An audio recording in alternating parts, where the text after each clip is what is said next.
தமிழகத்தின் தற்காலிக ஆளுநராக நியமிக்கப்பட்டுள்ள வித்யாசாகர் ராவ் சென்னை விமான நிலையம் வர இருக்கிறார். அவரை அரசு மரியாதைப்படி வரவேற்பதற்காக முதலமைச்சர் ஜெயலலிதா உள்ளிட்ட அதிகாரிகளும் அங்கு சென்றிருக்கிறார்கள். இது குறித்த விவரங்களை செய்தியாளர் மகாலிங்கத்திடம் கேட்கலாம். மகாலிங்கம், சரியாக எத்தனை மணிக்கு தற்காலிக ஆளுநர் வித்யாசாகர் சென்னை விமான நிலையத்திற்கு வர இருக்கிறார்? அங்கு செய்யப்பட்டிருக்கும் ஏற்பாடுகள் என்ன?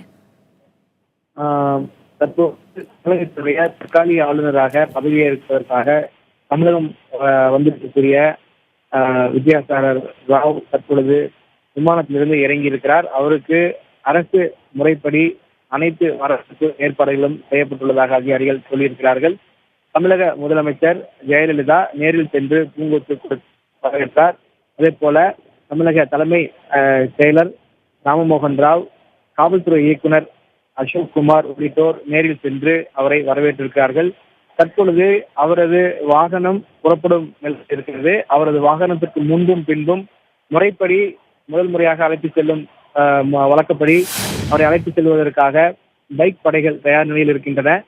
சென்னை விமான நிலையத்தின் நுழைவாயில் எண் 5 தற்பொழுது புதிய ஆளுநராக பொறுப்பு ஆளுநராக பதவியேற்க உள்ள வித்யாசாகர் ராவ் தற்பொழுது வந்து கொண்டிருக்கும் காட்சிகளை நாம் நேரடியாக பார்க்க முடிகிறது.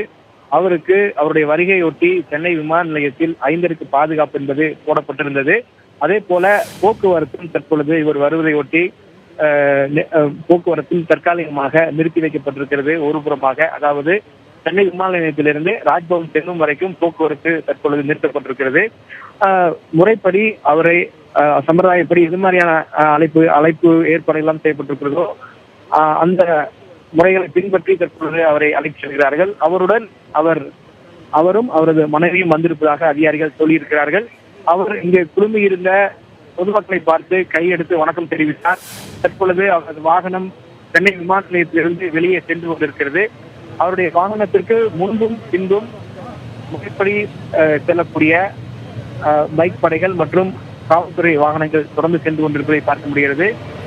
இந்த வரவேற்பு தற்பொழுது முதல் முறையாக அவர் தமிழகம் வந்திருக்கும் ஆளுநராக வந்திருக்கும் ஒரு சூழ்நிலையில் இந்த வரவேற்பு முக்கியமான வரவேற்பாக பார்க்கப்படுகிறது. மேலும் அரசியல் கட்சியை சார்ந்த முக்கிய பிரமுகர்களும் அவரை நேரில் சென்று வரவேற்றதாக அதிகாரிகள் சொல்லியிருக்கிறார்கள். தற்போது அவர் வாகனம் ஜிஎஸ்டி சாலையில் சென்று கொண்டிருக்கிறது. ஜிஎஸ்டி சாலை அவரது வரவிற்காக ஒரு பக்கம், அதாவது சென்னை விமான நிலையத்திலிருந்து ஆளுநர் அலுவலகம் வரை செல்லக்கூடிய பக்கம் சாலையில் போக்குவரத்து என்பது தற்காலிகமாக நிறுத்தி வைக்கப்பட்டிருக்கிறது. மேலும் இன்னொரு பக்கம் போக்குவரத்து என்பது தொடர்ந்து சென்று கொண்டிருப்பதை பார்க்க முடிகிறது. தற்காலிகமான போக்குவரத்து நிறுத்தம் காரணமாக போக்குவரத்து நெரிசல் ஆங்காங்கே இருக்கிறது. பொதுமக்களும் இந்த பகுதியில் புதிய ஆளுநரை பார்ப்பதற்காக சாலையில் இரு மரங்கிலும் திறந்திருக்கிறார்கள். போக்குவரத்தை சரி செய்யும் பணியில் தற்பொழுது 100க்கும் மேற்பட்ட போலீசார் ஈடுபடுத்தப்பட்டிருக்கிறார்கள். மகாலிங்கம், தற்காலிக ஆளுநராக வித்யாசாகர் ராவ் பதவியேற்ற பின்பாக அவர் வேறு ஏதாவது நிகழ்ச்சிகளில் கலந்து கொள்ள இருக்காரா? நிகழ்ச்சி நிரல் குறித்து தகவல் வெளியாகியிருக்கா? தம்பி தமிழரசன் இன்று மாலை சரியாக 4:30 மணி அளவில் புதிதான பொறுப்பு ஆளுநராக வித்யாசாகர் ராவ் ஏற்றுக்கொள்ள இருக்கிறார். இந்த பதவியேற்பு விழாவில் முறைப்படி சென்னை உயர்நீதிமன்ற தலைமை நீதிபதி கவுல் அவருக்கு பதவியேற்பு செய்து வைக்கிறார். இதில் முதலமைச்சர் உள்ளிட்ட முக்கிய பிரமுகர்கள் கலந்து கொள்வார்கள் என சொல்லப்பட்டிருக்கிறது. இந்த பதவியேற்பு விழாவிற்கு பிறகு ஒரு ஆலோசனை கூட்டம் இருக்கலாம் என தகவல் வெளியாகிருக்கிறது. குறிப்பாக தமிழகத்தினுடைய நிலவரம் என்னவாக இருக்கிறது, எப்படி சட்ட ஒழுங்கு பிரச்சனைகள், மற்ற விவகாரங்கள் எல்லாம் எப்படி இருக்கிறது என்பது குறித்து ஆளுநர் கேட்டறிவார் என சொல்லப்பட்டிருக்கிறது. இந்த ஆலோசனை கூட்டத்தில் முக்கிய அதிகாரிகளும் பங்கேற்பார்கள் என சொல்லப்பட்டிருக்கிறது. அதே போல ஆளுநர் தலைமையின் கீழ்தான் பல்கலைக்கழகங்கள் வருகின்றன. எனவே பல்கலைக்கழகங்களுடைய செயல்பாடுகளையும் ஆளுநர் கேட்டறிவார் எனவும் சொல்லப்பட்டிருக்கிறது. இந்த ஆலோசனைக்கு பிறகு அவர் ஓய்வெடுக்க சென்று விடுவார். அதற்கு பிறகு வழக்கம் போல அலுவல் பணிகள் தொடரும் எனவும் சொல்லப்பட்டிருக்கிறது. மகாலிங்கம், பதவியேற்பு நிகழ்வில் யாரெல்லாம் கலந்து கொள்ள திட்டமிட்டிருக்கிறார்கள்? பொதுவாக ஒரு ஆளுநர் பதவியேற்கும் பொழுது என்ன மாதிரியான நடைமுறைகள் பின்பற்றப்படும்? ஒரு ஆளுநர் வழக்கமாக பதவியேற்கும் நிகழ்வு என்பது மிகவும் ஒரு முக்கியமான சம்பிரதாய நிகழ்வுதான்.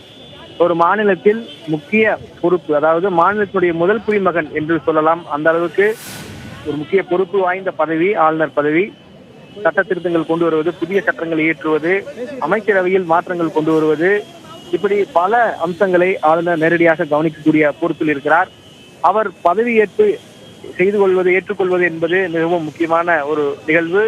இன்று மாலை பாரம்பரியப்படி ஆளுநர் மாளிகையில் அந்த பதவியேற்பு விழா திட்டமிடப்பட்டிருக்கிறது. இன்று மாலை 4:30 மணி அளவில் இவர் தமிழகத்தினுடைய புதிய பொறுப்பு ஆளுநராக பதவியேற்க இருக்கிறார். அதற்கான ஏற்பாடுகள் எல்லாம் செய்யப்பட்டிருக்கிறது. முக்கிய பிரமுகர்களாக அரசியல் கட்சி தலைவர்கள் மற்றும் எதிர்கட்சி தலைவர்களையும் அழைக்க திட்டமிட்டிருக்கிறார்கள். அவர்களெல்லாம் அழைப்புகள் கொடுக்கப்பட்டிருப்பதாகவும் தகவல் சொல்லப்பட்டிருக்கு. அதே போல முப்படை சேர்ந்த தளபதிகளும் இந்த விழாவில் பங்கேற்பார்கள் என்ற தகவலும் சொல்லப்பட்டிருக்கிறது. மேலும் கடலோர பாதுகாப்புப்படை சார்ந்த அதிகாரிகளும் இந்த விழாவில் பங்கேற்பார்கள் என சொல்லப்பட்டிருக்கிறது. இப்படி மிக முக்கியமான பொறுப்பு வகிக்கும் இந்த ஆளுநர் இன்று மாலை 4:30 மணியிலிருந்து தமிழகத்தினுடைய பொறுப்பு ஆளுநராக அதிகாரப்பூர்வமாக பதவியேற்றுக் கொள்கிறார். அதற்கு பிறகு அலுவல்களை தொடர்ந்து கவனிக்க வாய்ப்பு இருக்கிறது.